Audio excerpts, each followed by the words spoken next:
ఉందా?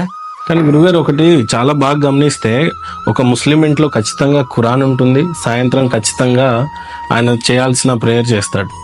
అదే ఒక బైబిల్ విషయానికి వస్తే ప్రతి క్రిస్టియన్ సండే ఖచ్చితంగా వెళ్తాడు, దక్షిణ భాగం అంటారా మరి ఏమంటారా అనేది ఖచ్చితంగా ఇస్తాడు. కానీ అదే హిందూ దగ్గరికి వచ్చేసరికి ప్రతి ఇంట్లో భగవద్గీత ఉంటది అని అంటే గ్యారెంటీ ఉంటుంది. అయితే ఈ మధ్య కాలంలో కొన్ని టీవీ డిబేట్ షోలలో ఒక ముస్లిం సోదరుడు విసిన సవాల్ ఏంటంటే, మా ప్రతి ఇంట్లో భగవద్గీత ఉంటుంది, ఖురాన్ ఉంటుంది, మీ ప్రతి ఇంట్లో భగవద్గీత ఉంటుందా, మీరు ఖచ్చితంగా వెళ్ళి చెక్ చేస్తాము అని అన్నారు. మరి ఈ దౌర్భాగ్యం ఏంటి అసలు? ఎందుకు మనం మీ ప్రశ్న, దాన్ని మనం కూడా ఆయన చెప్పిన పాయింట్ ని మనం అప్రిషియేట్ చేసాం, చాలా మందికి మనం దాన్ని ఫార్వర్డ్ చేసాం, స్టేటస్లు పెట్టాం.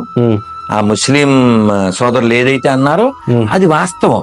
అయితే మనకి ఎందుకు పట్టలేదంటే మనకి ఫోర్స్ లేదండి. మీరు గమనించండి, ఒక చిన్న ఉదాహరణ ఇస్తే మీరు పట్టుకుంటారని చెప్తున్నా. రాముణ్ణి క్వశ్చన్ చేసేవాళ్ళు నాస్తికుల్లో ఉంటారు, కృష్ణాష్టమి గురించి మాట్లాడే నాస్తికులు ఉంటారు. ఇప్పుడు కృష్ణాష్టమి చేశారు అనుకోండి, ఏదో ఛానల్లో కూర్చుని దాని మీద డిబేట్ పెట్టేస్తాడు. మీరు అబ్జర్వ్ చేయండి.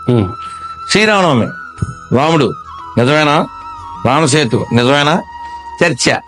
మరి డిసెంబర్ 25 మీద చర్చ పెట్టరేంటి? బక్రీద్ మీద చర్చ ఎందుకు జరగదు? అంత స్వేచ్ఛ